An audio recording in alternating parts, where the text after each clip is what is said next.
Genetics का second chapter है molecular basis of inheritance. कल कौन कौन नहीं था ये बता दो।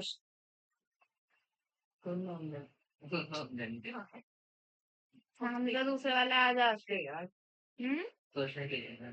इनका न्यू स्टूडेंट हो आप या पहले भी आए हो? कब आए हो यहाँ पे? अच्छा आज ही है फर्स्ट डे। कहाँ से आए हैं आप, मतलब कहाँ से की हुई है 12th क्लास? कौन से स्कूल से? अच्छा, तो इंग्लिश में थोड़ा सा कंफर्टेबल है आप? इंग्लिश ही पढ़ा हूँ मैं, एबीसी में कोचिंग ली थी पहले। अच्छा, कितने ईयर का ड्रॉप है? 3-4 साल छोड़ दिया था बीच में। अच्छा, काफी कवर अप हुआ है सिलेबस यानी कि भूल गया, ये भूल गए हो सब?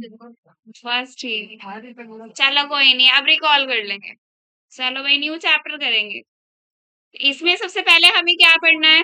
इससे पहले हम क्या पढ़ कर आए हैं, मतलब इससे तो नहीं पढ़ा आपने, लेकिन पढ़ा क्या है?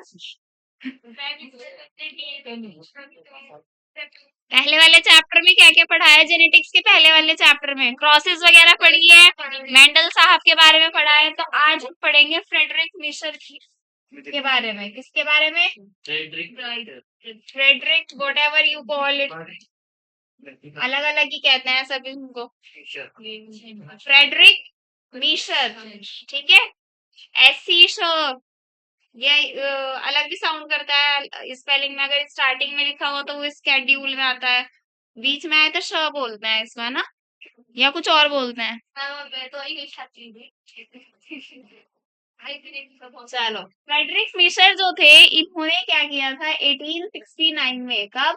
1869 में इन्होंने बताया कि एक क्या है, न्यूक्लियन है। क्या है?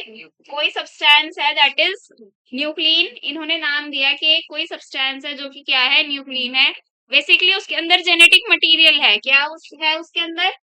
Genetic material. हाँ भाई, क्या है उसके अंदर? Genetic material. ये चीज इन्होंने किसमें फाइंड आउट की? फर्स्ट सेल में। किसमें? फर्स्ट सेल के अंदर इन्होंने ये डिस्कवरी की थी। तो आपको ये ईयर, क्या नाम दिया था इन्होंने ये, और किसने किया था ये, आपको तीन चीजें याद रखनी है, ठीक है। चौथा इनका नाम खुद हो गया। तो चारों वर्ड इज वेरी इंपॉर्टेंट, ठीक है। चारों के चारों इंपॉर्टेंट है। अब इसके बाद कौन आए? इसके बाद आए ओल्ड मैन। कौन आए? इनका ईयर इतना इम्पोर्टेंट नहीं है। इन्होंने क्या कहा कि ये जो न्यूक्लियन है ना, जिसके अंदर जेनेटिक मटेरियल है, ये एक्चुअल में न्यूक्लियन नहीं है। ये क्या है? न्यूक्लिक एसिड है। क्या है ये? तो बेसिकली न्यूक्लिक एसिड को, जो न्यूक्लिक एसिड टर्म दी है, वो किसने दी है? ऑल्ट मैन ने दी है। किसने दी है? दोनों ही मैन है, लेकिन ऑल्ट मैन याद रखेंगे, ठीक है। ये कौन है? ये न्यूक्लिक एसिड की टर्म को देने वाले शख्स हैं एक, ठीक है। हो गया इतना। इन्होंने इनकी ये डिस्कवरी थी। इसके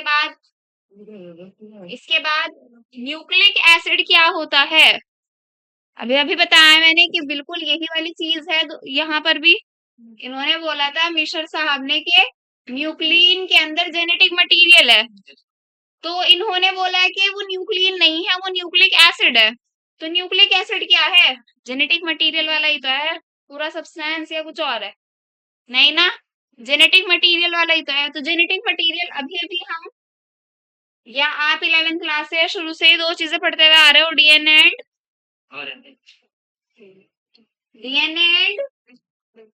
आरएनए। फुल फॉर्म क्या होगी आरएनए की, बॉयज बताएंगे? आरएनए की राइबो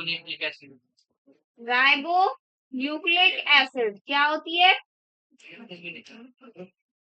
कोई बात नहीं, डीएनए की क्या हो जाएगी, डीऑक्सी वर्ड एक्स्ट्रा लग जाता है डीएनए में, जबकि इसमें एक्स्ट्रा कुछ नहीं होता है और एक चीज गायब हो जाती है, deoxy ribo nucleic acid. Deoxy का मतलब क्या होता है कि एक ऑक्सीजन हटा रहे हैं हम, क्या कर रहे हैं, एक ऑक्सीजन हटा रहे हैं। आ रहा है समझ में, क्लियर है इतनी बात। अब डिटेल में पढ़ना है इनको ही, बेसिकली डीएनए को डिटेल में पढ़ना है, फिर थोड़ा सा आरएनए को पढ़ेंगे, दोनों में कंपैरिजन देखेंगे, एक्सपेरिमेंट्स पढ़ने हैं, ये है इस चैप्टर में। प्रूफ करना है कि डीएनए ही क्या है, हमारा जेनेटिक मटेरियल। अब देखो, आपको कुछ टर्म्स पढ़नी होती हैं, क्या पढ़नी होती हैं, टर्म्स, जो कि कौन सी है कल बताएंगी मैंने। एक तो है न्यूक्लियोटाइड, एक है बेस पेयर्स या बेस पेयर। दोनों में क्या फर्क है, कोई फर्क है दोनों में, यस और नो, दोनों में कुछ फर्क है, यस और नो, न्यूक्लियोटाइड में और बेस पेयर में कुछ फर्क है बॉयज, फर्क है। ये पेयर में है, ये सिंगल है, अगर ये एक होगा, अगर ये दो होगा तो ये एक होगा। अगर मैं कहूं खाली बेस, तो बेस किसके जैसा होगा, कल फॉर्मूला लिखवाया था, दोबारा से लिखवा देते हैं। न्यूक्लियोटाइड जो होता है उसी को हम बेस कहते हैं, क्या कहते हैं। अब यहाँ पर जो बेस है वो नाइट्रोजन बेस नहीं है, only base, don't get confuse, ठीक है भाई। अगर मैं बेस पेयर बोलूं तो उसको क्या बोलेंगे हम, न्यूक्लियोटाइड पेयर।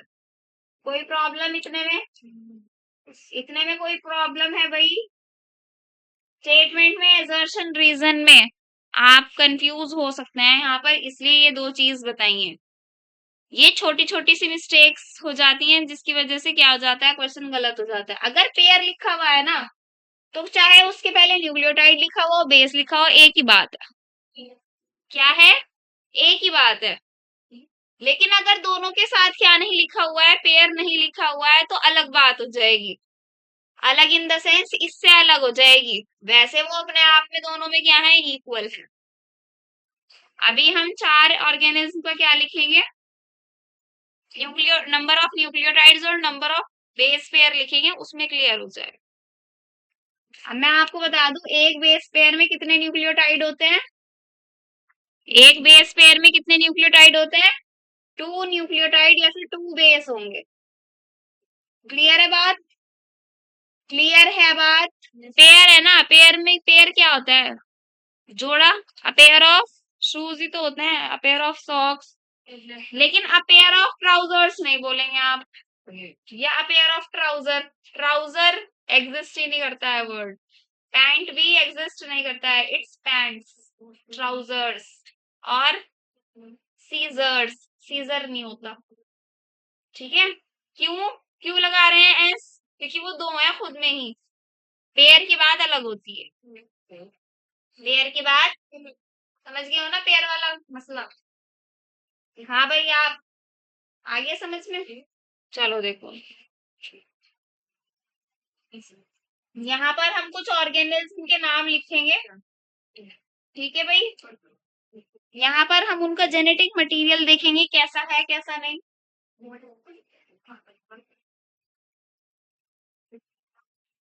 और यहाँ पर हम उसमें देखेंगे कि नंबर ऑफ न्यूक्लियोटाइड या फिर नंबर ऑफ बेस पेयर कितने हैं।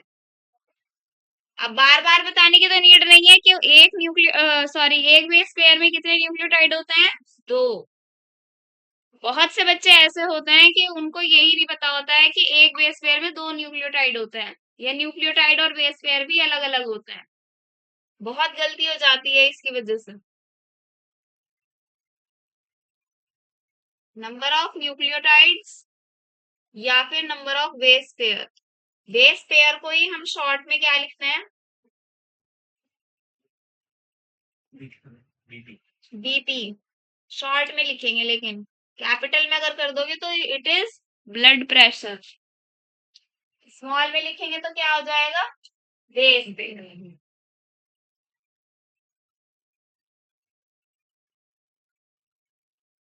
टेबल बनाएंगे, टेबल बन गई।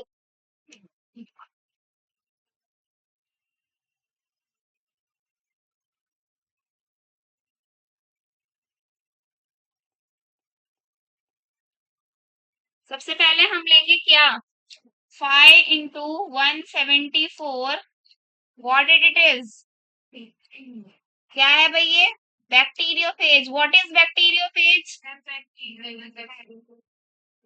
व्हाट इज बैक्टीरियोफेज, बॉयज बताएंगे। बैक्टीरियोफेज का मतलब, देखो बैक्टीरिया आ रहा है इसमें, बिल्कुल है बैक्टीरिया। बैक्टीरिया के साथ और क्या होगा, जहां पर भी फेज आएगा ना वर्ड, क्या आएगा, रट लो इसको, जहां पर भी फेज वर्ड आएगा वहां पर क्या होगा, वायरस की बात होगी। किसकी बात होगी, और ये तो फिर बैक्टीरियोफेज है, यानी कि बैक्टीरिया प्लस वायरस दोनों की बात हो रही है। यानी कि बैक्टीरियोफेज को अगर आप डिफाइन करोगे तो क्या होगा, कि बैक्टीरिया को खा जाने वाला वायरस। तो जब ये बैक्टीरिया के अंदर वायरस जाएगा तो इनका जेनेटिक मटेरियल एक जगह हो जाएगा, क्या हो जाएगा, एक जगह हो जाएगा, इसलिए बैक्टीरिया प्लस वायरस बोल सकते हैं हम इसको। क्लियर है बात, क्लियर है बात, ठीक है।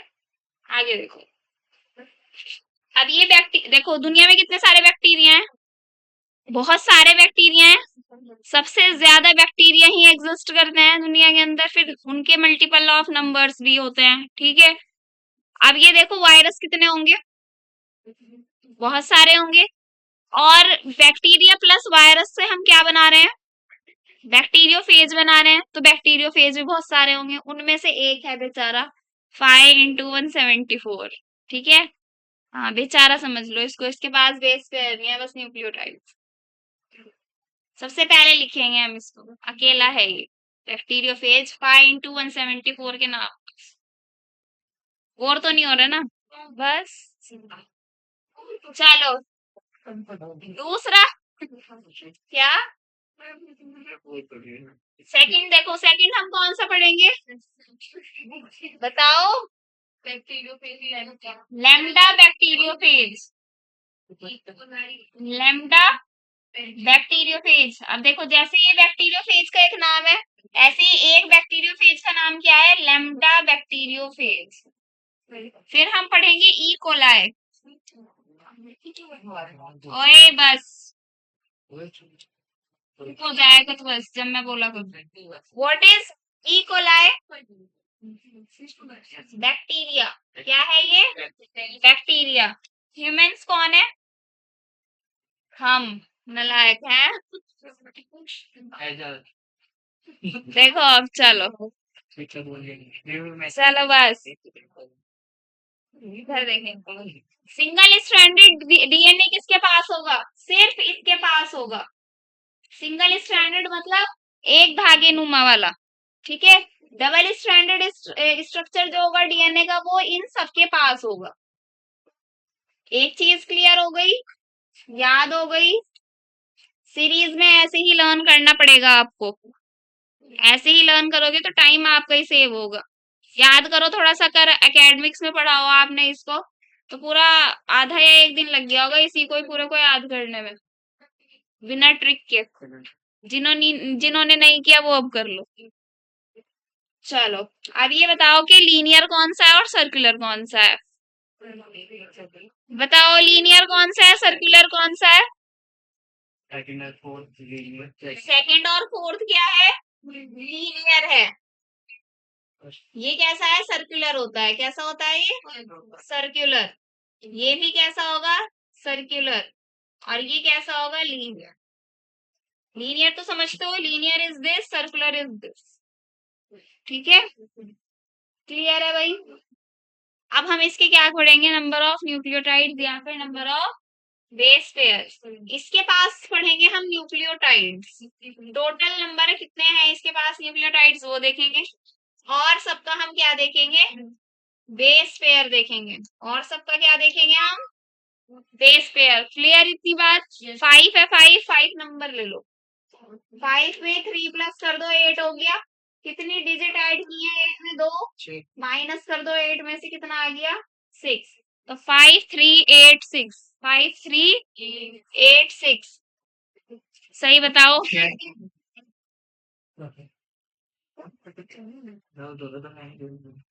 भूल जाती हूँ मैं ये वाली चीज। लैम्डा बैक्टीरियोफेज में देखेंगे। अब 5 है ना, पीछे चलेंगे। क्या चलेंगे? पीछे। 4 लिख दो। 4 का डबल 8। 48 में 2 प्लस कर दो, कितना आ जाएगा? 50। और क्या माइनस किया है 50 में से? 48 आ गया। 2 तो 2 लिख दो। और 2 का ही तो खेल चल रहा है सब में। 2 का ही तो खेल चल रहा है सब में, तो सेकंड वाले में 2 आएगा लास्ट में। यहाँ बच्चे 6 डाल देते हैं गलती से। क्या डाल देते हैं यहाँ पर? 6 डाल देते हैं। 6 नहीं आएगा, सेकंड वाले में 2 ही आएगा लास्ट में। अब 4 फिर से लिख दो। 4 क्या लिख दो? फिर से लिख दो। अब 4 के बाद क्या आता है? 5 हम नहीं लिखेंगे, हमारा मन नहीं कर रहा है लिखने का। डॉट लगा दिया हमने। क्या लगा दिया? यानी कि डेसिमल लगा दिया। 5 के बाद क्या आता है? 6 into 10 raise to the power, जो नंबर यहाँ पर आएगा वही यहाँ पर आएगा। वही क्या आएगा? यहाँ पर आएगा। 4.6 into 10 raise to the power 6 base पे। अब ह्यूमंस है, ह्यूमंस के केस 2 होंगे। एक तो क्या होगा? हैप्लॉइड वाला। एक क्या होगा? डिप्लॉइड वाला। हैप्लॉइड वाला देखेंगे सबसे पहले। 4 से पहले क्या आता है? 3। पॉइंट लगा दो, दोबारा लिख दो 3। 3 लिखने का रीजन है यहाँ पर क्या? मल्टीप्लाई कर दो। 3 into 3 into 10 raise to the power 9 आ जाए। ठीक है। जब हम इसके 2 से मल्टीप्लाई करेंगे पूरी टर्म की, तो सिर्फ हम इतने को मल्टीप्लाई करते हैं, इस वाले को मल्टीप्लाई नहीं करते हैं। तो ये क्या आ जाएगा? 6.6 into 10 raise to the power 9। ठीक है। और यहाँ पर देखो, हैप्लॉइड और डिप्लॉइड का ध्यान रखना है आपने। क्लियर है बात? माइनस कहीं नहीं आएगा पावर में, माइनस कहीं नहीं आएगा। क्यों नहीं आता माइनस? हाँ भाई, माइनस क्यों नहीं आता रेज टू द पावर में? क्योंकि बेस पेयर नेगेटिव में किस पॉजिटिव, बेस पेयर नेगेटिव किस तरह होंगे? क्योंकि वो तो कॉम्पैक्टली अरेंज रखा हुआ है ना, वो तो काफी सारा है किसमें? हमारे न्यूक्लियस में। हो गया ये लर्न? 1 मिनट इसको यहीं पर देखो, और फिर जब अपनी नोटबुक में लिखोगे तो बिना देखे लिखना। लिख लो, नोट कर लो सब चीजें। नींद आ रही है? किससे आ रही है नींद? सारों को?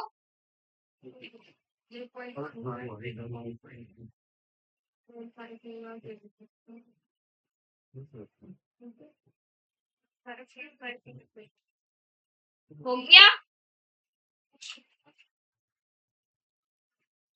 आप सबसे फर्स्ट कैटेगरी पढ़ते हैं हम, स्ट्रक्चर ऑफ डीएनए। क्या पढ़ते हैं? ये स्ट्रक्चर ऑफ आरएनए देखो पहले। नहीं, हम पहले आरएनए दिखाएंगे।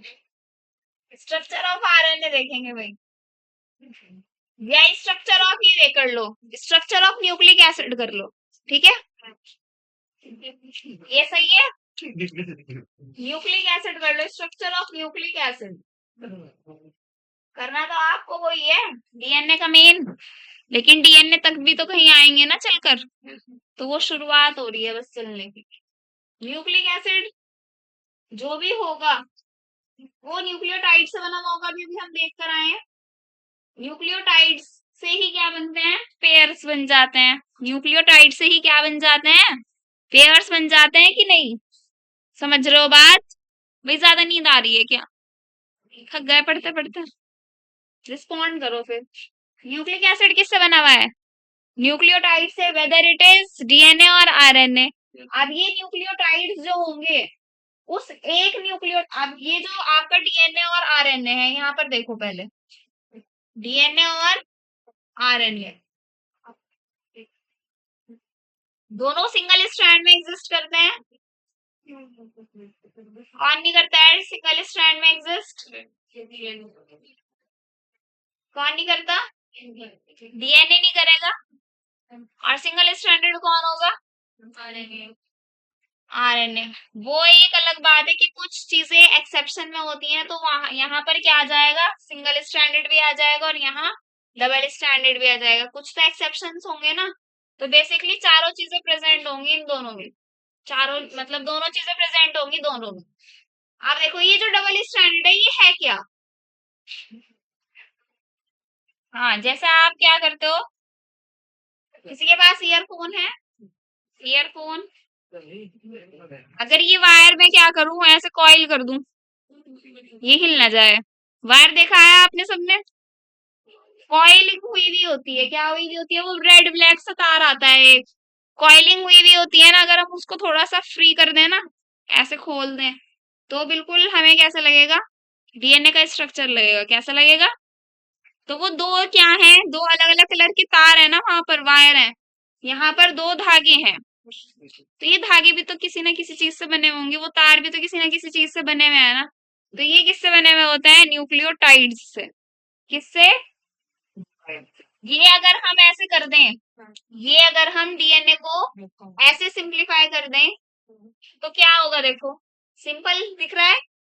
ये दो है, क्या है ये, दो है, क्या है, चेन है, चेन बोल सकते हैं हम इसको, क्या बोल सकते हैं, दो चेन बोल सकते हैं। कौन सी चेन होती है ये, पॉलीन्यूक्लियोटाइड चेन। कौन सी, हिंदी में अगर बोले तो पॉलीन्यूक्लियोटाइड श्रृंखला भी बोलते हैं इसको, क्या भी बोलते हैं। तो ये पॉली का मतलब क्या है, बहुत सारे। न्यूक्लियोटाइड क्या है, अभी तो बताया था, न्यूक्लियोटाइड से ही बने हुए होंगे क्या, डीएनए भी और आपका आरएनए भी। क्लियर है इतनी बात। देखो बेस, पूरा बेस लेकर चल रही हूँ मैं, अगर किसी को नहीं भी आता होगा ना तो वो आ जाएगा अच्छे से। आगे बात समझ में।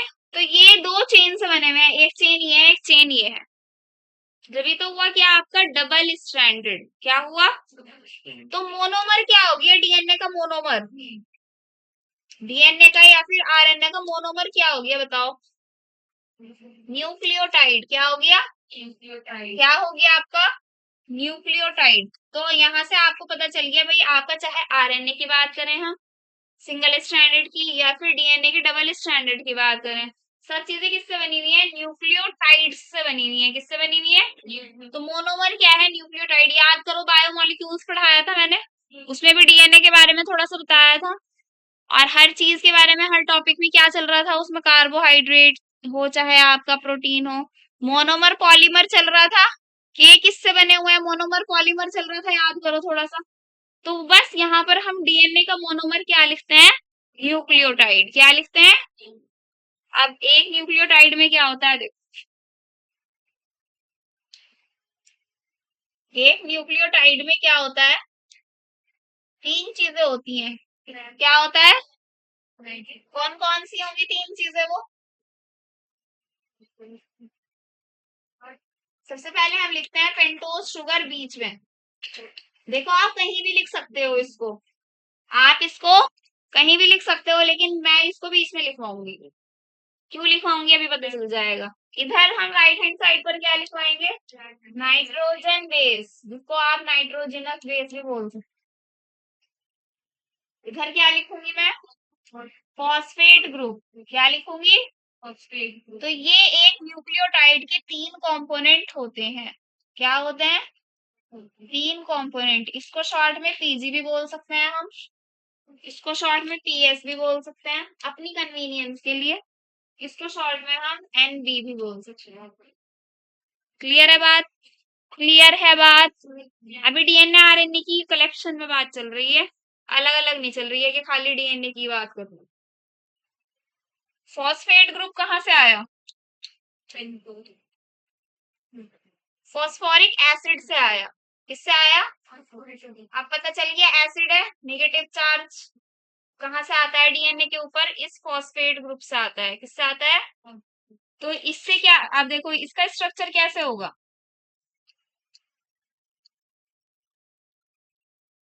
ऐसे हो सकता है इसका स्ट्रक्चर।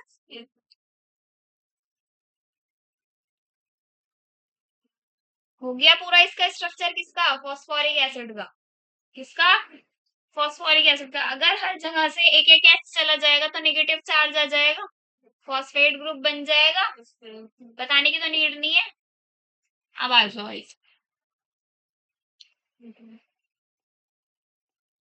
पेंटोस शुगर पर आ जाओ। पेंटोस शुगर नाम में क्या है, देखो पेंट। पेंट, पैंट वाला पेंट नहीं है, इस इट्स पेंट, जैसे टेंट होता है, यानी कि ई की बात कर रहे हैं, पेंट मतलब 5।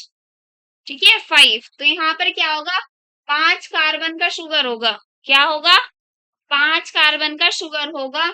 ओस का तो मतलब चाहे शुगर लिखा हुआ भी ना हो तब भी हमें समझ में आ रहा है, ओस मतलब शुगर, इसकी बात हो रही है शुगर की। तो ये जो 5 कार्बन की शुगर होती है, ये 2 टाइप्स की होती है। कितने टाइप्स की होती है, 2 टाइप्स की। एक तो होगी आपकी राइबोस शुगर, क्या होगी, राइबोस शुगर, और दूसरी होगी डीऑक्सी राइबोस शुगर। दूसरी कौन सी होगी, अब आ गया समझ में क्यों लेकर चली हूं मैं ऐसे, आ गया समझ में। राइबोस शुगर का आपको स्ट्रक्चर देखना है, डीऑक्सी राइबोस शुगर का स्ट्रक्चर देख, ठीक है। छोटा कर दूं थोड़ा सा, देखना इतना, ठीक है, ठीक है भाई इतना। देखो अब बीच में बिल्कुल बनाएंगे ओ, सब बोर्ड पर देखेंगे, कोई नहीं लिखेगा अभी, बीच में बनाएंगे बिल्कुल ओ। इसका बना दो छोटा सा घर, लाइक दिस। फिर बनाओ इसको ऐसे, और फिर कर दो ऐसे बंद। तो यानी कि 4 कॉर्नर बनाना है आपको, कैसे बनाना है पता चल गया। अब इन 4 कॉर्नर पे जहां जहां कॉर्नर है 1 बना दो। क्या बना दो, बड़े बड़े से 1, क्या बना दो। अब नंबरिंग करो इनकी, 1 2 3 4। भैया अभी अभी हमने पढ़ा है 5 कार्बन का शुगर होता है, 5वीं कार्बन कहाँ गई, यहाँ पर आएगी 5वीं कार्बन, लेकिन हम उसको 5 ऐसे नहीं लिखेंगे, क्योंकि वो फिर C5 हो जाएगा, और टोटल 4 ये हैं, 9 हो जाएगी शुगर ये कार्बन, जो कि पेंटोस शुगर नहीं रहेगी, गलत हो जाएगी, सिर्फ एक नंबरिंग की एक नंबर गलत जगह लिख देने से। ऊपर को लिख दो कहीं छोटा सा 5, क्या लिख दो, छोटा सा 5 ऊपर को लिख दो। ये आ गया आपका क्या, 5th कार्बन। जब भी आप पढ़ेंगे ये नंबरिंग लिखनी बहुत जरूरी है, ठीक है। अब देखो H2 लिख दो यहाँ पर, ठीक है। अब देखो अभी C की वैलेंसी भी क्या नहीं है, पूरी नहीं है, पूरी तो नहीं है ना अभी, पूरी करेंगे अब, अभी देखो कैसे करेंगे। ऊपर हम क्या लगा देंगे OH, ऊपर के 1 पर हम क्या लगा देंगे OH, भाई ऊपर वाले कॉर्नर्स हैं, ऊपर वाले 1 है, ऊपर ही हमने क्या लगा दिया, हाइड्रोक्सी ग्रुप लगा दिया, OH लगा दिया, लग गया। अब नीचे वाले 1 बचे हैं, तो जो नीचे वाले 1 होंगे उनमें नीचे लगेगा OH। इतना किसी को प्रॉब्लम, जहां खाली जगह बची है H फिल कर दो। क्या फिल कर दो, ये किसका डायग्राम हो गया है, ये स्ट्रक्चर राइबोस शुगर का, किसका, राइबोस शुगर का। आगे बात समझ में, राइबोस शुगर का जैसे ही आप इसको याद कर लोगे, प्रैक्टिस कर लोगे बनाने की, तो अच्छी बात होगी आपके लिए। अब देखो ये तो क्या है, राइबोस शुगर का स्ट्रक्चर हो गया। अब देखो डी सी राइबोस, भाई डीऑक्सी राइबोस में भी तो क्या आ रहा है, राइबोस शुगर का नाम आ रहा है, तो कंसिडर करो राइबोस शुगर।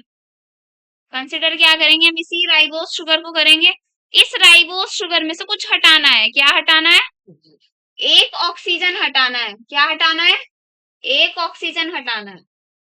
आगे बात समझ में, एक ऑक्सीजन कहां से हटाना है, सेकंड कार्बन पर से हटाना है। किस पर से हटाना है, सेकंड कार्बन पर से। पूरा मैं दोबारा बना दूं स्ट्रक्चर, कोई प्रॉब्लम तो नहीं है। क्या तो मैम क्या ही प्रॉब्लम होगी जब आप ही बना रहे हो तो, है ना। जब आप बनाओगे तो आप बिना देखे बनाएंगे ये वाला खुद से।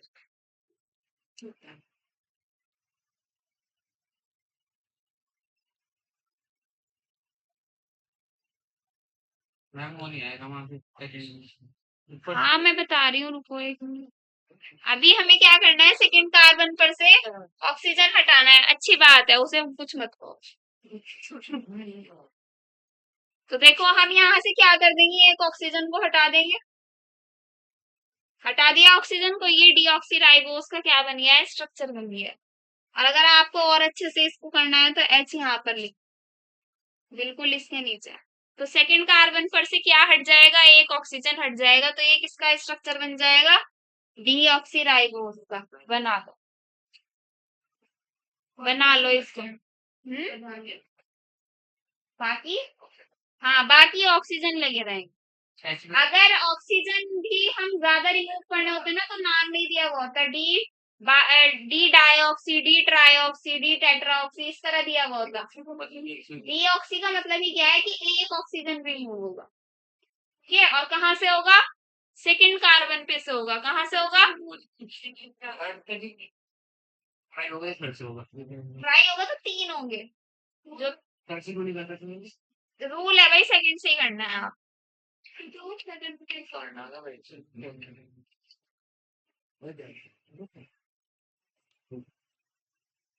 तो वॉटसन साहब भी चले गए है ना, वॉटसन फिंक ने दिया था मॉडल। तो हमने तो नहीं दिया है, इसलिए हम अपनी मर्जी से 3, 1, 4, 5 से कहीं से नहीं हटा सकते, सेकंड से ही हटाएंगे। चलो खुद से बनाएंगे इसको एक बारी सब। हाँ लगा दो आप एच, जहां भी बच जाता है वहां पर एच लगा। क्लियर है इतना? Yes ma'am. अब इसका नाम क्या होगा? हाँ बीटा भी आता है इसमें, क्या भी आता है?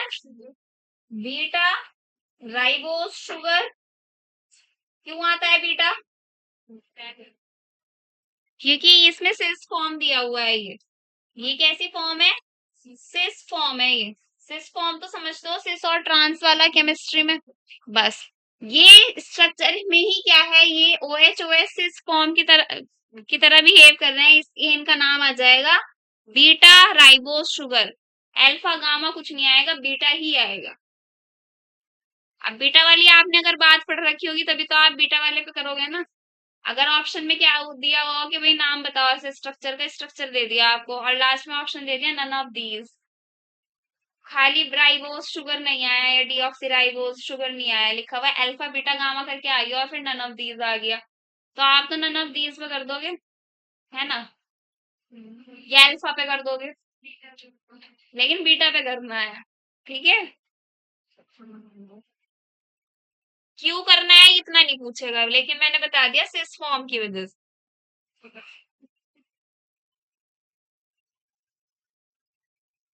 हो गया। अब करेंगे हम नाइट्रोजन बेस। कर लो आराम से।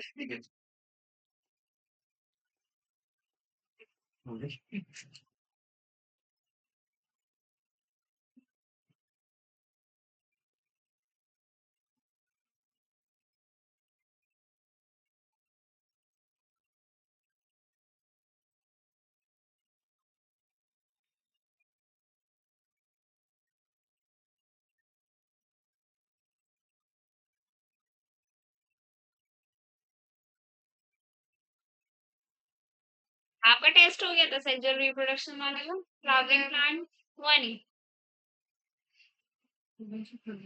छुट्टी हो गई थी उस दिन, है ना? बस प्रिपेयर करके रखना, कभी भी हो सकता है। है? अच्छा, कौन सा सर? अच्छा, हो गया। बिना देखे लिखना था, फिर मैच करना था। आप फोटो ही खींचते रहना बस, फोटो खींच लो।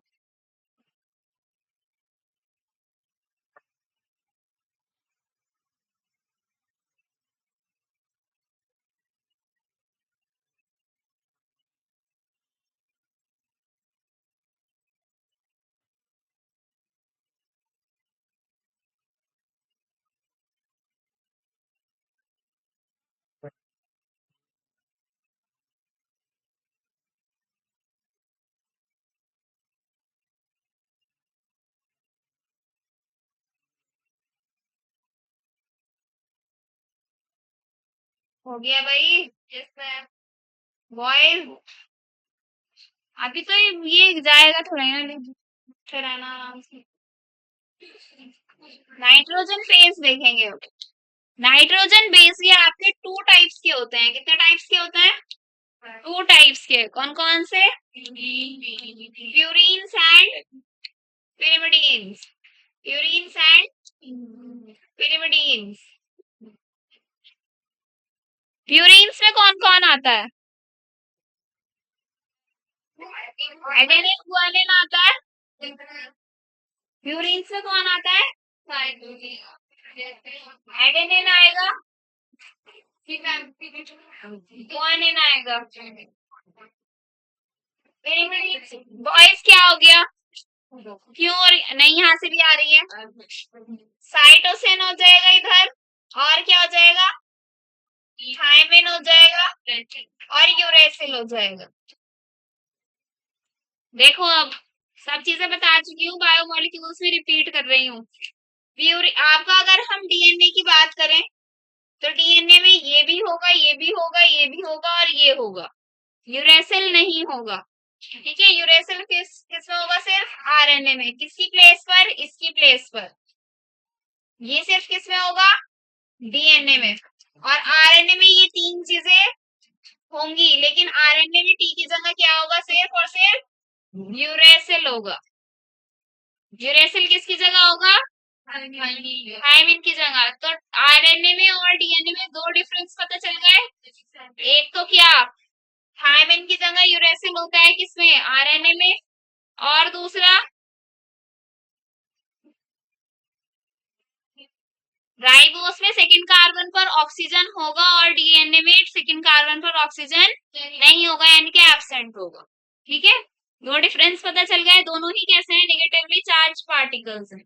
दोनों में ही क्या आ रहा है? नाम में एसिड आ रहा है। तो थर्ड डिफरेंस ये मत कर देना कि एक एसिड और एक बेस है। ठीक है, ये वाला बेस इज अलग, ये दोनों में प्रेजेंट होगा। अब देखो प्यूरिन्स में कैसी हेक्सागोनल रिंग्स होती है? दो होती हैं। क्या होती है? दो हेक्सागोनल रिंग्स होती हैं। हेक्सागोनल रिंग, रिंग मतलब रिंग इज दिस, हेक्सा मतलब पॉलीगन सा है ना, ये गोनल। हेक्स का मतलब क्या होता है? सिक्स, यानी कि जिसके सिक्स कॉर्नर्स हो। तो इसी को ही हम कैसे बना देंगे? ऐसे सिक्स कॉर्नर्स वाले बना। तो दो क्या होती है? हेक्सागोनल रिंग्स होती हैं। ठीक है, ठीक लिखा है ना मैंने? एक हेक्सागोनल रिंग होती है और एक कैसी होती है?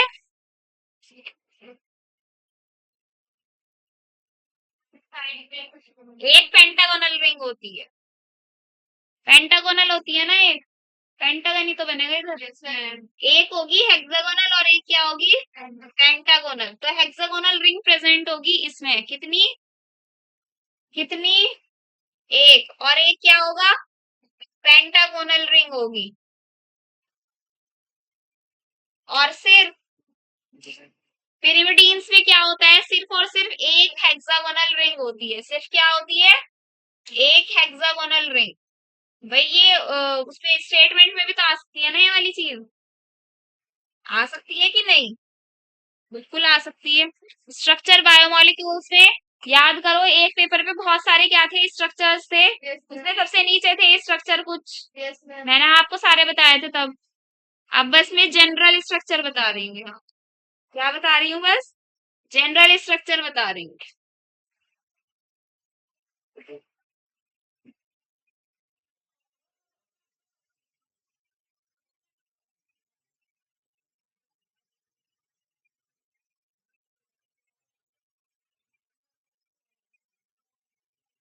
सही तो होता है ना?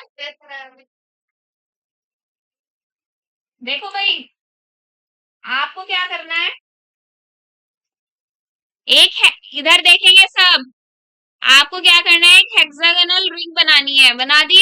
जैसे बेंजीन का स्ट्रक्चर होता है, बेंजीन में तो डबल बॉन्ड होते हैं ना। अभी हमें डबल बॉन्ड नहीं डालने। इधर देखो, फिर देखो आपको बिल्कुल साइड में ऐसी रिंग नहीं बनानी है। देखो कैसे बनेगी, ध्यान से देखो। ये वाली है ना, ये वाली लाइन, इससे देखो ऐसे, फिर ऐसे, फिर ऐसे और ऐसे। इसकी जैसी नहीं है ना, लेकिन इसके साथ अटैचमेंट में बनेगी। तो इसके देखो कितने कॉर्नर हो गए इस वाली रिंग के? 1 2 3 4 5। ठीक है, अब नंबरिंग करो इसकी। 1 2 3 4 5 6। 6 7 ऊपर इधर ही जाएगा, 7 8 9। हमेशा आपका प्यूरिन्स में जो नाइट्रोजन प्रेजेंट होगा वो कहाँ कहाँ प्रेजेंट होगा? हाँ, बाहर देख लो अच्छी तरह। अमीर हमजा, बाहर ही चले जाओ, कौन दिख रहा है बाहर? 1379 रिश्तेदार दिख रहे हैं? दिख गए अच्छी तरह? धूप।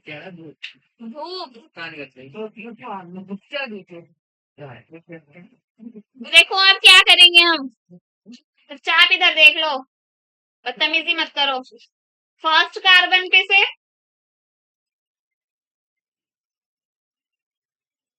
थर्ड कार्बन पर से और 7 कार्बन पे से और 9 कार्बन पर से कार्बन को हटाकर नाइट्रोजन रख देंगे। क्या रख देंगे? नाइट्रोजन। क्या रख देंगे? नाइट्रोजन। क्या रख देंगे? नाइट्रोजन। ये जनरल स्ट्रक्चर है प्यूरिन्स का। ये किसका स्ट्रक्चर है? जनरल स्ट्रक्चर है प्यूरिन्स का। और अगर हम इसमें पिरामिडीन का स्ट्रक्चर देखें तो कैसा हो जाएगा? अगेन एक क्या बनेगी? Benzene ring. नंबरिंग कर दो। क्या कर दो? नंबरिंग। फिर क्या हटा दो? फर्स्ट पर से और थर्ड पर से कार्बन हटाकर क्या रख देंगे? नाइट्रोजन। ये किसका बेसिक स्ट्रक्चर हो गया? पिरिमिडीन का। तो इस पे नाइट्रोजन कहाँ कहाँ प्रेजेंट होगा? 1 और 3 पर। 1 और 3 पर। ठीक है भाई, जनरल स्ट्रक्चर है ये। और वो सारे स्ट्रक्चर तो बता दिए थे। वैसे भी इसमें आपको पूरे पूरे स्ट्रक्चर थोड़ा डालने नहीं है, वो तो बायोमोलिक्यूल्स में लर्न करना है बस अच्छे से। लेकिन लर्न करना पड़ेगा आपको, क्योंकि आप खाली 12th में तो है नहीं, आपको तो पेपर देना है ओवरऑल। क्लियर है बात? तीनों चीजें क्लियर है? एक न्यूक्लियोटाइड में कितनी चीजें होंगी? 3 चीजें होंगी, फॉस्फेट ग्रुप, पेंटोज शुगर और नाइट्रोजन बेस। मैंने इस सीरीज में लिखा है, एक पॉइंट ऑफ व्यू से लिखा है, तो आप ऐसे ही प्रिपेयर करेंगे। ठीक है, बीच में शुगर, इधर फॉस्फेट ग्रुप, इधर नाइट्रोजन बेस। अब देखो एक न्यूक्लियोटाइड भी तो होता है, सॉरी एक न्यूक्लियोसाइड भी तो होता है, एक न्यूक्लियोसाइड भी तो होता है। तो एस का मतलब ही क्या होगा? एस का मतलब क्या होगा? शुगर। क्या होगा? न्यूक्लियो का मतलब क्या है? न्यूक्लियो का मतलब क्या है? Nitrogen base. एन है ना, इसका मतलब ही क्या है? Nitrogen base. तो अगर नाइट्रोजन बेस के साथ शुगर है तो वो न्यूक्लियोसाइड कहलाया जाएगा। और अगर न्यूक्लियोटाइड है, देखो नाइट्रोजन बेस तो होगा ही होगा, प्लस शुगर भी होगा ही, प्लस फॉस्फेट ग्रुप आ जाएगा। क्या आ जाएगा? अब देखो पूरी स्पेलिंग्स में सिर्फ एक अल्फाबेट का फर्क है, न्यूक्लियोसाइड और न्यूक्लियोटाइड में सिर्फ एक अल्फाबेट का फर्क है। किसका? किसका फर्क है भाई? इधर एस का और इधर टी का। अल्फाबेट ऑर्डर में एस पहले आता है, टी एस। नंबरिंग में, काउंटिंग में टू पहले आता है, थ्री। तो एस जाएगा किसके साथ? टू के साथ, और टी के साथ जाएगा थ्री। याद रहेगा? वो पूछेंगे कि न्यूक्लियोसाइड में क्या होता है, तो आपको क्या रखना है? न्यूक्लियोसाइड है ना, तो एन तो होगा ही दोनों जगह, एन तो दोनों जगह है। एस से क्या आएगा? शुगर। और कितने होंगे? दो कंपोनेंट होंगे, चेक हो गया ही के ही से। T three. कितने होंगे टी में? थ्री। और वैसे भी टी वाला तो बड़ा है, बाद में आता है। तो देखो कितने आ गए यहाँ पर? शुगर, फॉस्फेट और ये नाइट्रोजन बेस, तीन आ गए। डिफरेंस पता चल गया? अब हम बनाएंगे इनको ज्वाइन करके। क्या बनाएंगे अब हम इनको? ज्वाइन करके। इस पेज पर जितनी भी चीजें लिखी हुई हैं लिख लो फटाफट से। लिख ली? Very good. आगे तो फिर जल्दी लिखेंगे, 1 मिनट का टाइम है बस।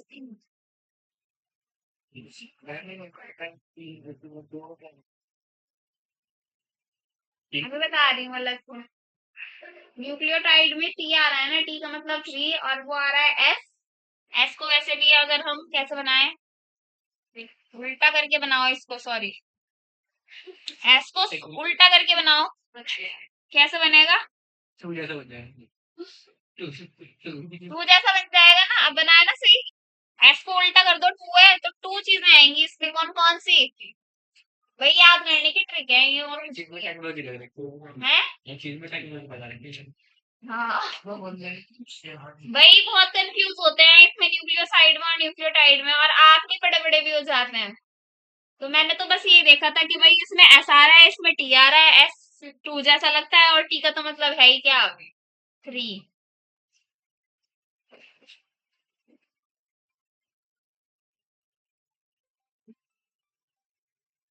Hello, good afternoon.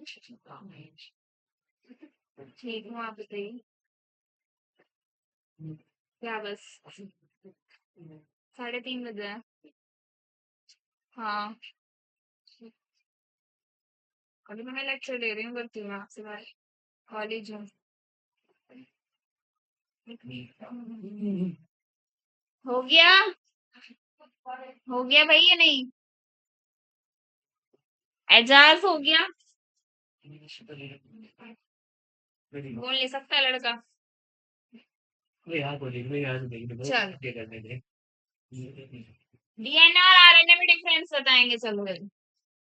सारी चीजें लिखेंगे डीएनए और आरएनए की। हाँ, सपोज करो हम स्ट्रक्चर ऑफ डीएनए कर रहे हैं, तो इसमें क्या क्या चीजें आएंगी? इट इज नेगेटिवली चार्ज्ड, नहीं नेगेटिवली चार्ज्ड है। ये भी कैसा है? नेगेटिवली चार्ज्ड है। दूसरा, दूसरा पॉइंट बताओ, दूसरा पॉइंट बताओ भाई। फुल फॉर्म आ जाएगी, क्या आ जाएगी? फुल फॉर्म आ जाएगी।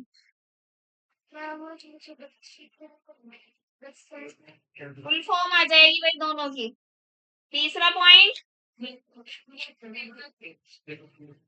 हम्म, हाँ डीएनए क्या आ जाएगा? More stable. वैसे ही इसको हमने उसमें करना है कैरेक्टरिस्टिक फीचर्स में, है ना, बाद में, लेकिन अभी लिख लेते हैं। मोर स्टेबल कौन होता है हमेशा? डीएनए। और ये क्या होता है? लेस स्टेबल होता है। क्यों होता है मोर स्टेबल? क्योंकि यहाँ पर क्योंकि सेकंड कार्बन पर से एक ऑक्सीजन क्या हो जाता है? कम हो जाता है या एब्सेंट हो जाता है, इसकी ही वजह से ये क्या हो जाता है? मोर स्टेबल हो जाता है। तो अगर वो पूछेंगे व्हाट डीएनए मोर स्टेबल क्यों है, तो आपका आंसर क्या होगा? क्योंकि उसके पास सेकंड कार्बन पर से एक ऑक्सीजन हट गया है। ठीक है भाई। और ये लेस स्टेबल क्यों है? क्योंकि इसके पास एक ऑक्सीजन क्या होगा? प्रेजेंट होगा। क्या होगा? प्रेजेंट होगा।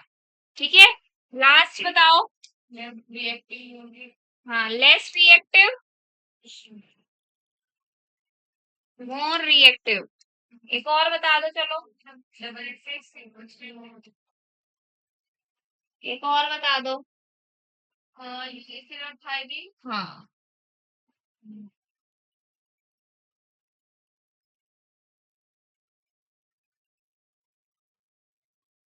यहाँ पर क्या प्रेजेंट होगा? थायमिन प्रेजेंट होगा। और यहाँ पर क्या प्रेजेंट होगा? यूरेसिल प्रेजेंट होगा। किसकी प्लेस पर? थायमिन की प्लेस पर। अब देखो, थायमिन में अगर स्पेलिंग ये आ जाए तो इसका मतलब क्या होता है? बता रखा है मैंने। इस वाले का मतलब क्या होगा? हाँ, ये अलग चीज है। ब्लड के अंदर होता है कुछ एक कॉम्पोनेंट। ठीक है, लेकिन हमें क्या करना है? वाई वाले पर टिक करना है। ऑप्शंस में अगर आपको थायमिन वाला कुछ आंसर दिया हुआ हो और थायमिन में दो स्पेलिंग ये दे दी हो, तो TH वाई वाला करेक्ट करना है।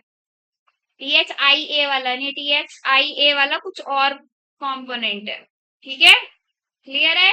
सारे डिफरेंसेस पता चल गए, जबकि इनमें से सिर्फ एक डिफरेंस नहीं है, एक सिमिलैरिटी है। बाकी सब क्या है? डिफरेंसेस हैं। क्या है? डिफरेंसेस हैं। अगर सिमिलैरिटी भी वो दो पूछ लें, तो एक तो नेगेटिवली चार्ज्ड वाली आ गई सिमिलैरिटी, और दूसरी क्या आएगी? Pentose sugar. क्या आएगी? सिमिलैरिटी क्या आएगी? दूसरी पेंटोस शुगर। देखो मैंने हर टाइप का क्वेश्चन बता दिया, हर टाइप का क्वेश्चन बता दिया है मैंने। अब आगे बढ़ेंगे। इस चैप्टर से कोई भी गलत करके आया ना क्वेश्चन, बस फिट हो गया आप मेरे से। हाँ हंस लो, क्या क्या दो, बस मैम को कौन ही बताएगा एग्जाम के बाद हम क्या क्या करके आए हैं गलत। हंस रहे हैं, मैंने कहा पिटेगा इसके बाद अगर कोई गलत करके आया। कर दें आगे? चलो स्ट्रक्चर ऑफ डीएनए बनाएंगे। क्या बनाएंगे हम? अभी तक सब कुछ बेसिक चल रहा था स्ट्रक्चर बनाने के लिए।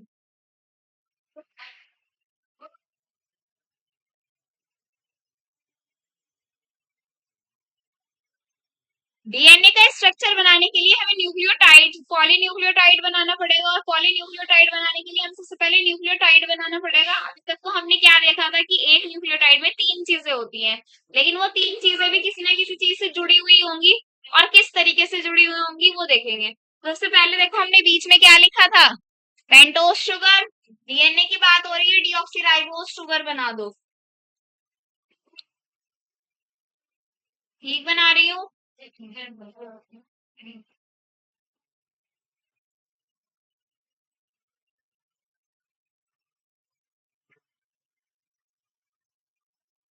डीऑक्सीराइबोस शुगर बन गई। इधर क्या था? नाइट्रोजन बेस था, तो बस खाली हम नाइट्रोजन बेस लिख दें। भाई इसमें क्या भी हो सकता है, एडेनिन, गुआनिन, साइटोसिन और थायमिन। यूरेसिल तो नहीं होगा ना यहाँ पर। अगर हम यहाँ पर देखें तो इधर क्या था? फॉस्फेट ग्रुप था, जो कि इस तरीके से आ जाएगा। अरे भाई अगर एच हट जाएगा तो ऐसे आ जाएगा।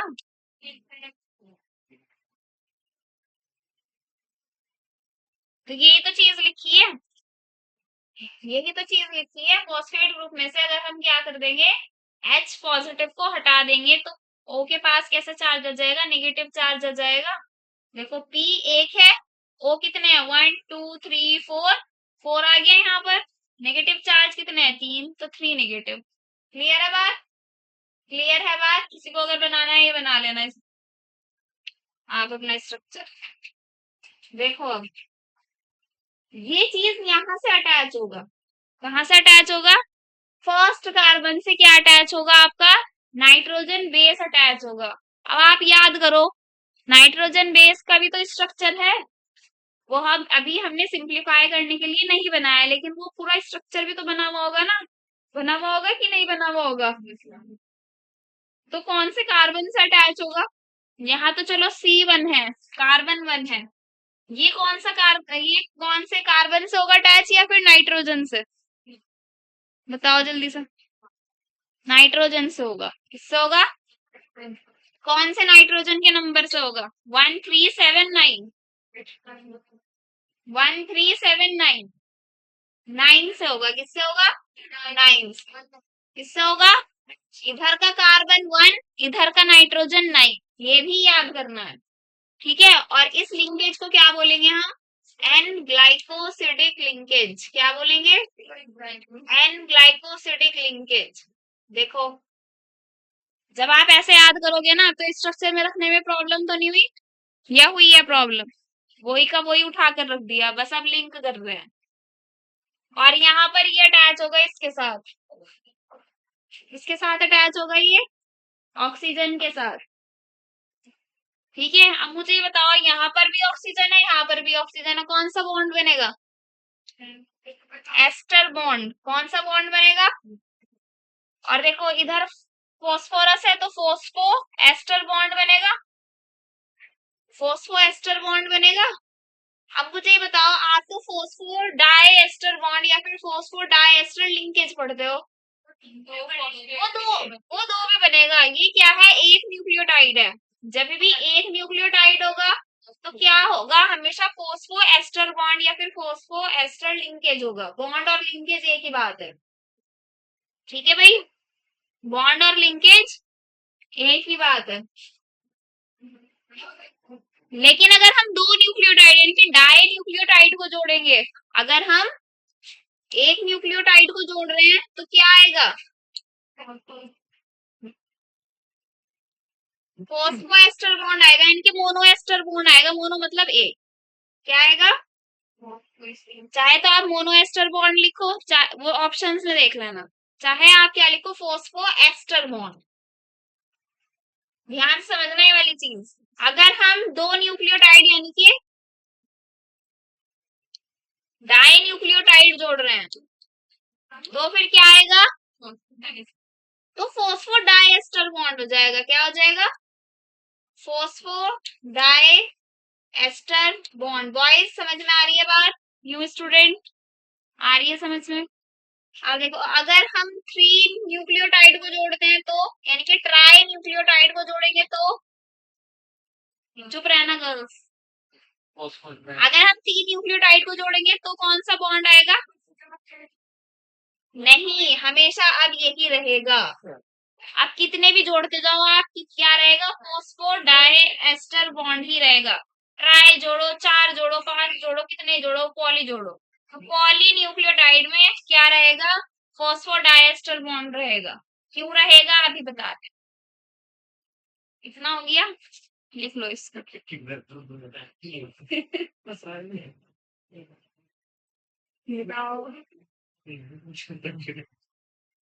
वो तो कर भी लेता है क्वेश्चन, उसका तो दिमाग चल भी रहा है, तुम बताओ। और वो कहाँ है और सब जो नहीं आ रहे, क्या कर रहे हैं? वो नीट छोड़ दिया क्या उन्होंने? नीट की प्रिपरेशन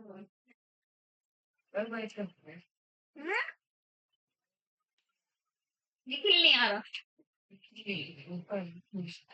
सिलेबस। तो वो मुझसे ऐसे पूछा था, मैम सिलेबस बता दो, सिलेबस बता दो क्या कहीं और जा रहा है क्या? ठीक है, उसकी तबीयत चोट वोट जो लगी थी 2 दिन में ठीक हो गई थी। और ये गर्ल्स बड़ी गायब है आजकल। आगे की गर्ल्स मैं वो ताई के चली गई। कौन चली गई ताई के? अच्छा, अभी सुनाया ताई के चली गई। सॉरी।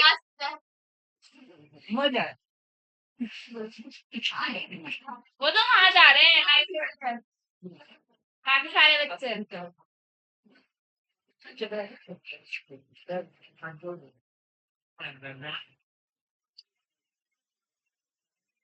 डन। हाँ भाई, हो गया। हो गया कि नहीं हो गया? ये किसका स्ट्रक्चर है? एक न्यूक्लियोटाइड का। किसका स्ट्रक्चर है ये? एक न्यूक्लियोटाइड का स्ट्रक्चर है। लिख लेना अगर मर्जी हो आप। जब हो जाए बता देना।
हो गया।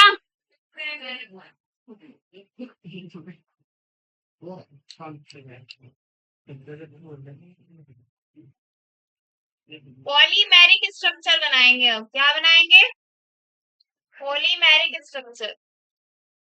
फटाफट से बनाएंगे खुद। सब बनाएंगे खुद स्ट्रक्चर। अभी अभी जो हम बना कर आए हैं वैसे दो बना दो, एक ऊपर और एक नीचे। ठीक है, बिल्कुल सेम अभी जो हम बना कर आए हैं ना, वो एक ऊपर बना दो स्ट्रक्चर और एक नीचे। बनाओ, खुद से बनाओ।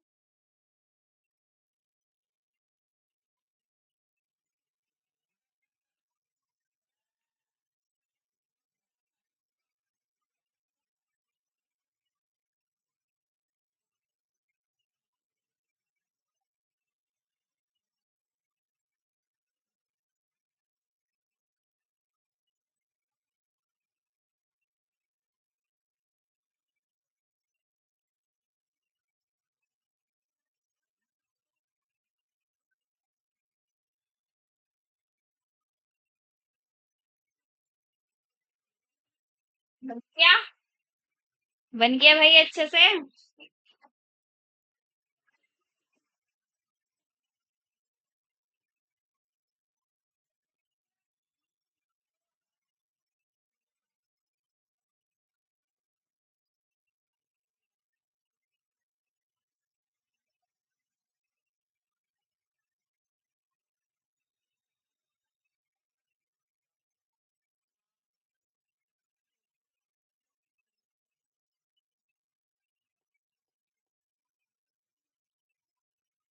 बन गया इतना स्ट्रक्चर? ये वाला बॉन्ड कौन सा है? एन ग्लाइकोसिडिक बॉन्ड कौन सा है? ये वाला बॉन्ड कौन सा है? Phospho phosphoester bond. अभी कौन सा है ये? Phosphoester bond. अभी कौन सा बॉन्ड है? Phosphoester bond. अभी देखो सेकंड कार्बन फिर से हमने ऑक्सीजन हटाई थी। अब हम इसी फॉस्फेट ग्रुप को, देखो इधर ध्यान से, इसी फॉस्फेट ग्रुप को हम तीसरे से जोड़ देंगे। किससे जोड़ देंगे? थर्ड से जोड़ देंगे। थर्ड पर क्या है? ऑक्सीजन है। ऑक्सीजन है। फॉस्फेट ग्रुप के पास भी ऑक्सीजन है, फॉस्फोरस भी है, तो एक एस्टर बॉन्ड ये और एक एस्टर बॉन्ड ये, तो क्या आ जाएगा? Phosphodiester bond. क्या आ जाएगा? Phosphodiester bond. Is this clear? आया? समझ में आ गया? ऐसे ही चेन जुड़ के चली जाएगी, ऐसे ही चेन जुड़ के चली जाएगी। ठीक है भाई? बस ऐसे जुड़ता चला जाएगा जिगजैग की तरह। हाँ,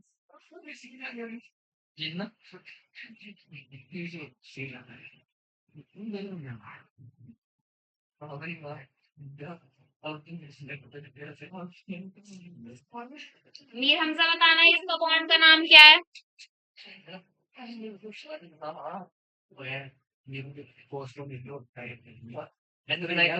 देख लो।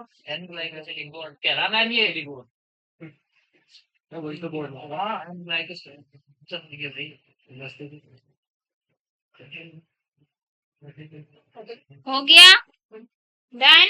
बना रहा है कोई इस स्ट्रक्चर को? नॉमेनक्लेचर देखेंगे अब। नॉमेनक्लेचर मतलब नेमिंग कैसे होती है, बना रहे थे तुम? जल्दी करो शादान।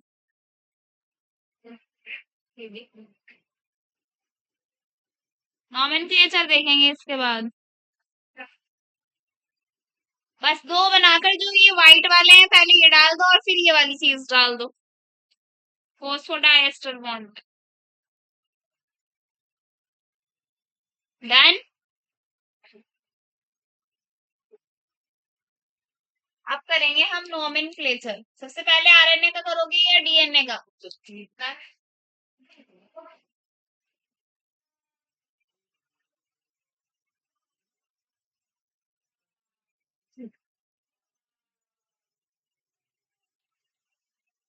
ये भी मैं, जाओ, रुक जाओ भाई एक मिनट।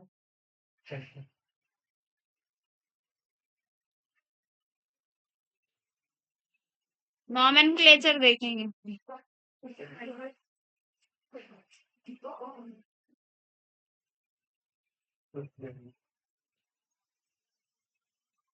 टेबल बनाएंगे। बेस, शुगर,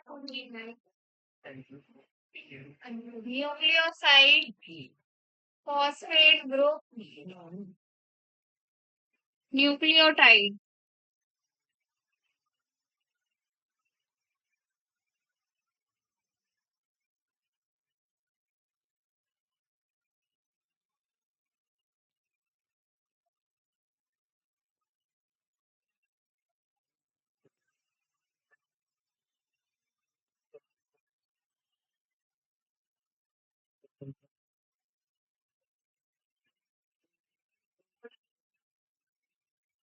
ऐसे टेबल बनाएंगे। ठीक है? बड़ा कंफ्यूजन होती होगी आपको ये थ्योरी पढ़ते हुए इसकी यहाँ से अब, कि भाई एडेनिलिक गुआनिलिक क्या है, ठीक है, एडेनोसाइन गुआनोसाइन क्या है, बहुत सारी चीजें हैं ये न्यूक्लियोसाइड और न्यूक्लियोटाइड के नाम में। देखो बेसिस कौन कौन से हैं आरएनए के पास? एडेनिन, गुआनिन, साइटोसिन और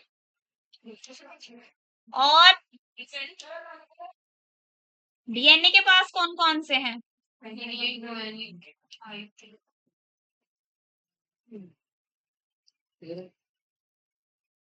क्या है लास्ट में?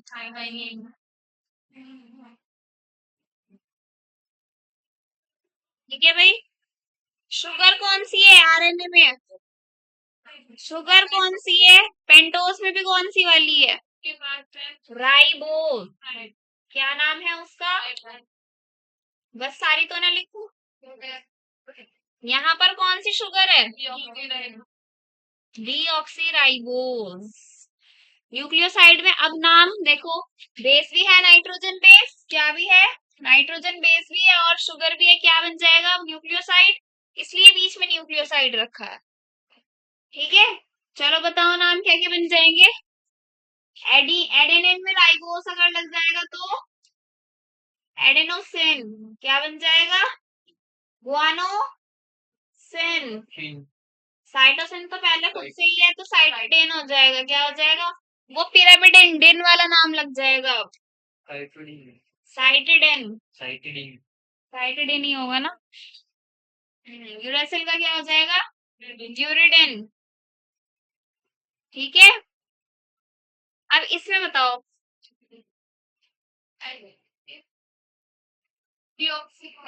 हाँ, इसमें डीऑक्सी लगेगा। क्या लगेगा इसमें? डीऑक्सी लगेगा नाम इसमें। डीऑक्सी क्या लग जाएगा आगे? एडेनोसिन लगेगा या एडेनिन लगेगा? एडेनोसिन लगेगा। एडेनोसिन लगेगा। अब अगर खाली डीऑक्सी एडेनोसिन लिखा हुआ और खाली एडेनोसिन लिखा हुआ तो क्या है? ये दोनों न्यूक्लियोटाइड है। और किसके न्यूक्लियोटाइड है? जिसके आगे डीऑक्सी लगा हुआ है वो डीएनए का है और जिसके आगे डीऑक्सी नहीं लगा हुआ है वो RNA. Deoxy guanosine, deoxy cytidine, deoxy thymidine. Clear है? अब देखो फॉस्फेट ग्रुप लग जाएगा।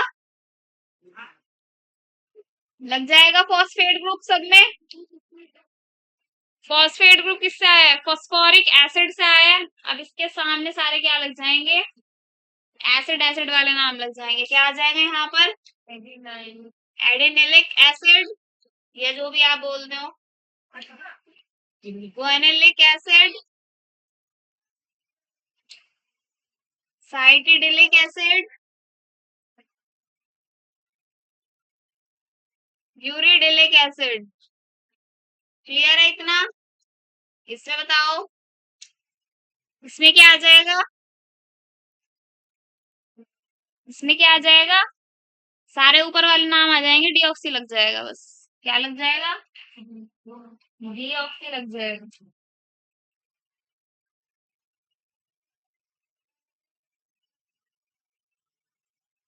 Deoxy adenylic acid, deoxy guanylic acid, deoxy cytidylic acid,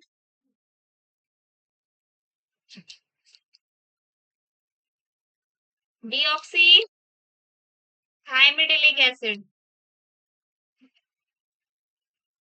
अब देखो लास्ट में जिसके भी इलिक एसिड होगा वो क्या है? न्यूक्लियोटाइड है। क्या है वो? न्यूक्लियोटाइड है। और जिसके लास्ट में क्या नहीं होगा? एसिड नहीं होगा, वो सारे क्या है? न्यूक्लियोसाइड है। I9 होगा जिसके लास्ट में, वो सारे क्या है? न्यूक्लियोसाइड है। तो अगर क्वेश्चन में पूछा जाए कि इनमें से which of the following is the nucleotide, और आपको इनमें से 4 ऑप्शन लिख के दे दें वो, ठीक है? सपोज करो क्या बोला है मैंने question, which of the following is the nucleotide. एक तो इसमें से दे दें, सपोज करो ये वाला, और 3 ये वाले लिख दें, तो आप किस पे करेक्ट करोगे? इस पे करेक्ट करोगे, क्योंकि न्यूक्लियोटाइड में लास्ट में, सॉरी, ये ना दे, ये वाले दे दें ऑप्शन में, वो ना दे, ये वाले दे दें। 3 तो ये वाले नाम और 1 ये वाला नाम, तो क्या आ जाएगा? ये हो जाएगा किसमें? न्यूक्लियोटाइड में। क्योंकि न्यूक्लियोटाइड में लास्ट में क्या आता है? या तो एसिड आता है या इलिक एसिड पूरा आता है ये, ठीक है? उससे पहचान करनी है। नॉमेनक्लेचर हो गया पूरा? हो गया। अब वाटसन क्रिक का मॉडल पढ़ेंगे लास्ट। वाटसन क्रिक का मॉडल लिख लो, कोशिश करो बिना देखे लिखने की। एक बार ही देखो। हाँ, एक बार देख लो अच्छे से बोर्ड से, फिर खुद ट्राई करो। मेकिंग है, हो जाएगी चीजें। अगर आप इसको बस आधा घंटा भी दे दो ना जाकर, अच्छे से जो जो रोज हो रहा है, पूरा चैप्टर अच्छे से ये क्लियर हो जाएगा। इसको देखो, न्यूक्लियोसाइड क्या है?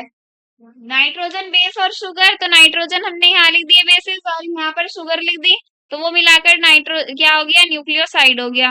न्यूक्लियोटाइड में क्या होगा? पूरा न्यूक्लियोसाइड प्लस फॉस्फेट ग्रुप, या फिर base plus sugar plus phosphate group, एक ही बात है ना? तो यहाँ पर इसके नेम आ गए। ये शुरू के 4 आरएनए के नाम है, ये नीचे के 4 डीएनए के नाम है,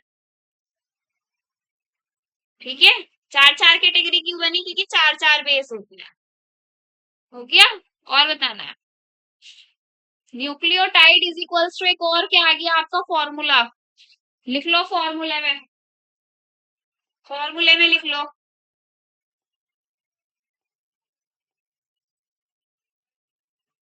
न्यूक्लियोटाइड इज इक्वल्स टू, सारे फॉर्मूले लिखवा दिए, न्यूक्लियोसाइड प्लस फॉस्फेट ग्रुप, ठीक है भाई?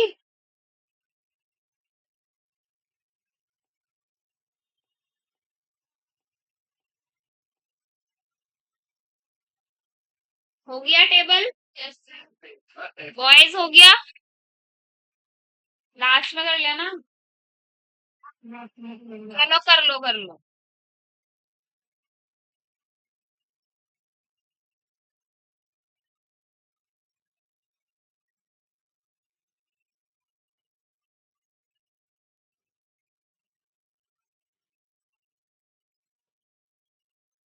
हो गया?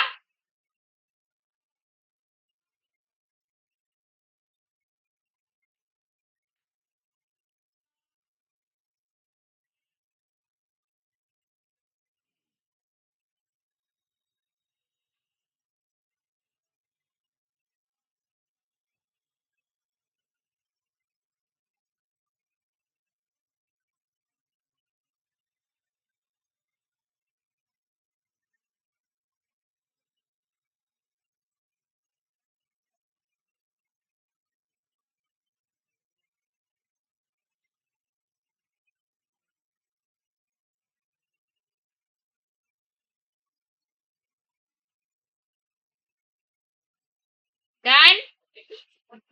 चलो लास्ट करेंगे अब अपना topic, Watson and Crick model of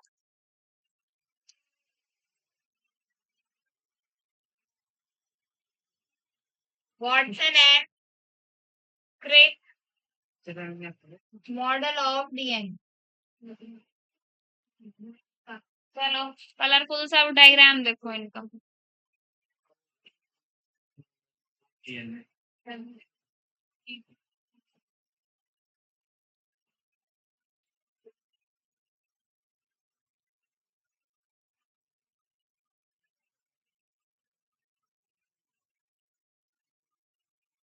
देखो भाई,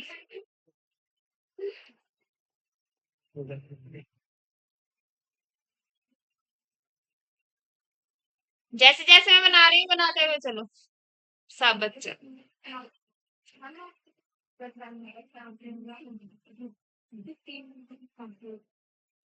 कितने हैं अभी? अभी 15 मिनट्स हैं, चलो कुछ और भी करा देंगे। अभी 15 मिनट की क्लास और बची है।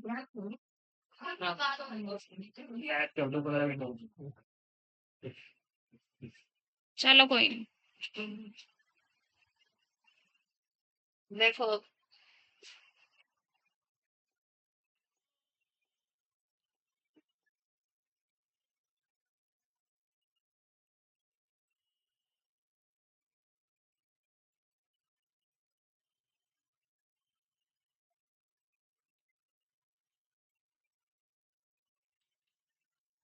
ये सपोज करो 3 प्राइम एंड 2 5 प्राइम एंड है, ये 5 प्राइम एंड 2 3 प्राइम एंड है। देखो फॉस्फेट से कर रहे थे ना पॉलीमेरिक स्ट्रक्चर में, फॉस्फोडाइएस्टर बॉन्ड से कनेक्ट कर रहे थे कि नहीं कर रहे थे? देखो जिगजैग बनता जा रहा है, जिगजैग बनता जा रहा है, तो इसीलिए ये वाला इस मॉडल किसने दिया था? वॉटसन और क्रिक दोनों ने दिया। इसको क्या बोलते हैं? Double helix structure. क्या बोलते हैं इसको? Double helix structure. क्या बोलते हैं इसको? Double helix structure. क्लियर है इतना? इतना क्लियर है? अब देखो, अब फॉस्फेट ग्रुप भी आ गया, एस से क्या है? पेंटोज शुगर भी आ गया। क्या बचा? नाइट्रोजन बेस बचा। देखो अब वो कहां पर आएगा? नाइट्रोजन बेस को हम लिख देंगे ए जी सी टी। कॉम्प्लीमेंट्री स्ट्रैंड्स होते हैं, तो ए के सामने क्या आ जाएगा? टी, जी के सामने सी के सामने जी, टी के सामने ए। हमेशा ए के सामने क्या आएगा? टी, और वाइस वर्सा सी के सामने क्या आएगा? जी, और वाइस वर्सा। कैसे आएगा? डबल बॉन्ड और ट्रिपल बॉन्ड से। कैसे आएगा? ए और टी के बीच में डबल बॉन्ड आता है हमेशा, और जी और सी के बीच में ट्रिपल बॉन्ड आता है हमेशा। बन गया बढ़िया स्ट्रक्चर है भाई। सॉरी सॉरी भाई, सॉरी।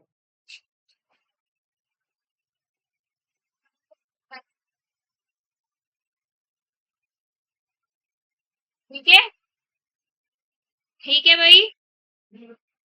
ये जो बॉन्ड्स हैं इनका नाम होता है हाइड्रोजन बॉन्ड्स। क्या होते हैं ये? जबकि वो वाले बॉन्ड्स दो के नाम पता है, तो यानी कि एक स्ट्रक्चर में क्या होगा? 3 बॉन्ड्स होंगे। एक तो एन ग्लाइकोसिडिक बॉन्ड होगा, किस किस के बीच में? शुगर और बेस के बीच में।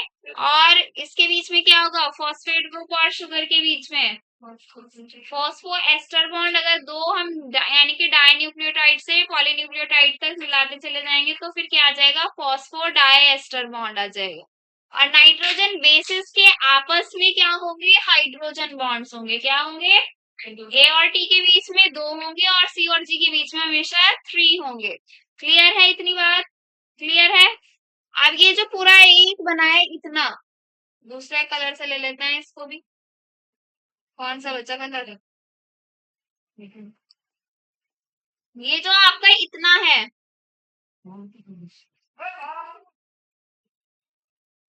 ये पूरा क्या है भाई? एक न्यूक्लियोटाइड है। क्या है ये? एक न्यूक्लियोटाइड है ये। और देखो कॉम्प्लीमेंट्री स्ट्रैंड है, इसके सामने भी क्या है? ये एक न्यूक्लियोटाइड है कि नहीं? न्यूक्लियोटाइड है भाई। तो 2 हो गए। यानी कि अगर हम इस पूरे को देखें तो ये क्या हो गया? एक बेस पेयर हो गया। क्या हो गया? एक बेस पेयर। आ गया समझ में? क्लियर है बात? लिख लो इसको। अब कुछ मेजरमेंट्स दी हुई हैं, चलो लिख लो, कोई नहीं, आप बना लो इसको।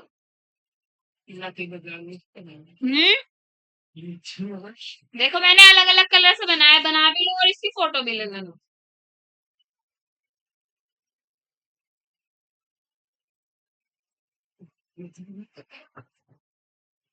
देखो अब इनकी ना क्या दी हुई है?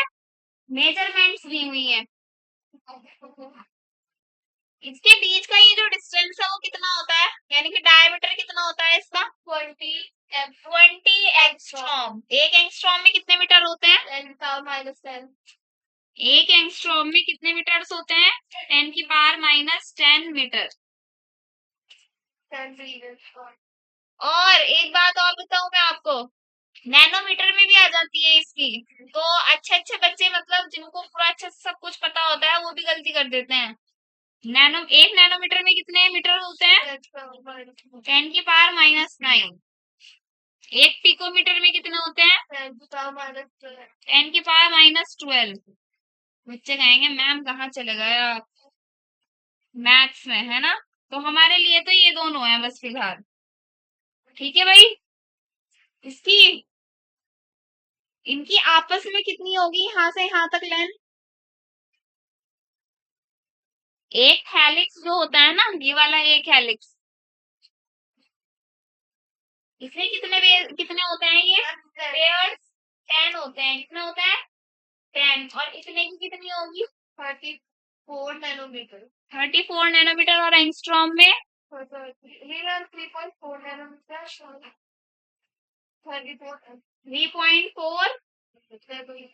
नैनोमीटर और 34 एंगस्ट्रॉम। समझ में आ गई भाई? एक हेलिक्स में जो होगी ना वो 10 बेस पेयर होंगे आपके लगे हुए। तो पूरे उसकी बात हो रही है, ये एक हेलिक्स की इसकी बात हो रही है। बना ही देती हूँ मैं। पूरे एक हेलिक्स की बात हो रही है। पूरे हेलिक्स की बात हो रही है ये वाली। तो एक में कितने होंगे? 10 होंगे। तो 10 डिवीजन होंगे, ऐसे कर करके 10 डिवीजन होंगे। यहाँ तो 4 ही बने हुए हैं, तो उनमें से सिर्फ एक में कितना हो जाएगा? इसका 34 अपॉन क्या कर दो? 10 कर दो। कितना आ जाएगा? 3.4 एंगस्ट्रॉम आ जाएगा। और नैनोमीटर में 0.34 नैनोमीटर।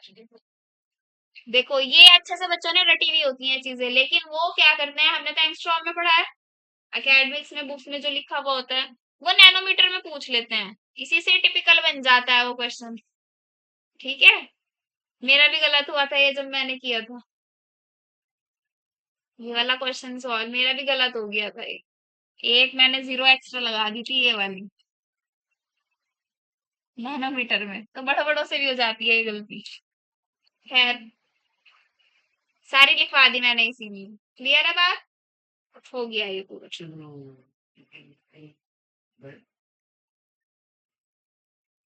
पूरा हो गया भाई ये।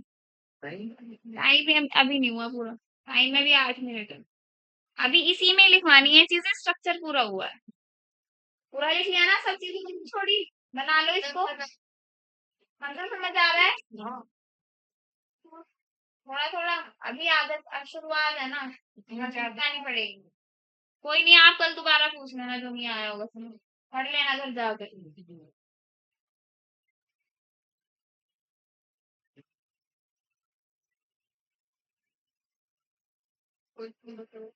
अच्छा, अगर आपको इतना ये सेगमेंट बनाना आए तो आप इसमें से बताना नंबर ऑफ न्यूक्लियोटाइड कितने होंगे। सिर्फ इतना बना हुआ है आपके सामने, तो नंबर ऑफ न्यूक्लियोटाइड निकाल दोगे? बताओ। Very good. और नंबर ऑफ बेस पेयर? 4। ठीक है। अगर आपको इतना बना हुआ दिया हुआ हो और देखो 4 दिए हुए हैं यहाँ पर, तो कितने हो जाएंगे नंबर ऑफ न्यूक्लियोटाइड? 4 इधर वाले 4 इधर वाले 8। कितना हो जाएंगे नंबर ऑफ न्यूक्लियोटाइड? 8। और अगर बेस पेयर पूछा जाए तो 8 का 4 हो जाएगा, हाफ हो जाएगा पेयर। ठीक है, लिख लो नंबर ऑफ न्यूक्लियोटाइड इसी के नीचे और नंबर ऑफ बेस पेयर। अभी तो याद है लेकिन बाद में कभी भूल जाओ। नंबर ऑफ न्यूक्लियोटाइड और नंबर ऑफ बेस पेयर।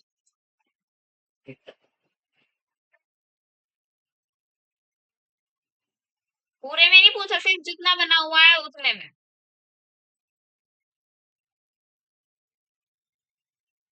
हाँ। क्या भाई?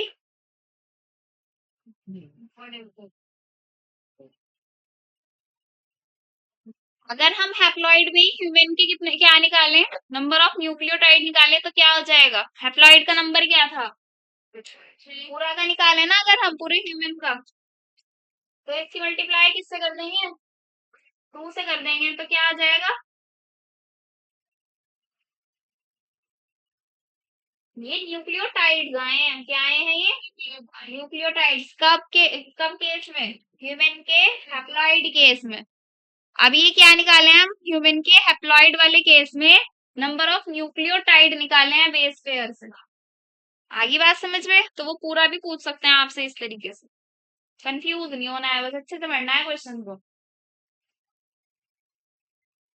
और अगर फिर उसका पूछे डिप्लॉयड का, तो 6.6 में 2 मल्टीप्लाई कर दो।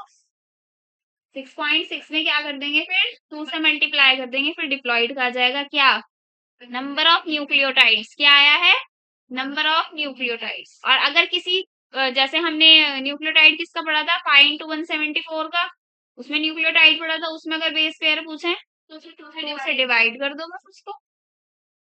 हर तरह का क्वेश्चन बता दिया है। ठीक है भाई, किसी को पीछे से कुछ लिखना है, नेक्स्ट टॉपिक हम कल ही करेंगे। अभी 4 मिनट है, लेकिन फिर बैठे रहो, 3 मिनट तो बैठ जाओ। कोई और देखना है पेज जो छूट गया है, इतना पढ़कर आएंगे। और कल अगर मैं क्वेश्चन पूछूंगी पूछूंगी अब की बार मैं क्वेश्चन बॉयज से ही पूछूंगी पहले, किसी से अगर जवाब ना दिया गया पिटोगे यहीं पे। चैट जीपीटी भेजा कि किसी से अगर कल क्वेश्चन का आंसर ना दिया गया पिटोगे आप सब। कभी तो आओगे ही फिर, नबिया आओगी मैम बोला है, 1:20 तक आ जाना। मैम 1 बजे, 1 बजे ही? थोड़ा मैं फिर 10 मिनट आऊंगी लेट, बैठ जाना तुम। एक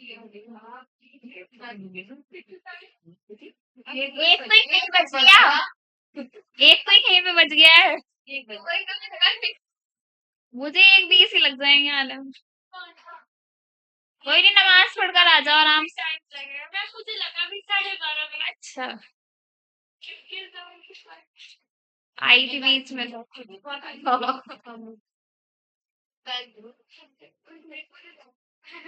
हाँ भाई, किसी ने टेस्ट सीरीज ज्वाइन की हुई है, किसी ने नहीं की हुई। टेस्ट देते रहो भाई, कहीं भी देते रहो, लेकिन अब बहुत पीक टाइम है टेस्ट देने का। या डायरेक्ट पेपर में ही गलतियां करोगे। यहाँ भी होते हैं टेस्ट, ऐसी बात नहीं, लेकिन वो जो एक प्रॉपर टेस्ट होता है।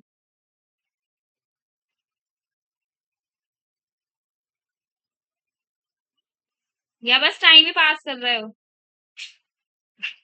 गौरव, एंजॉय टेस्ट। क्या होगा फिर, डायरेक्ट नहीं करोगे गलतियां।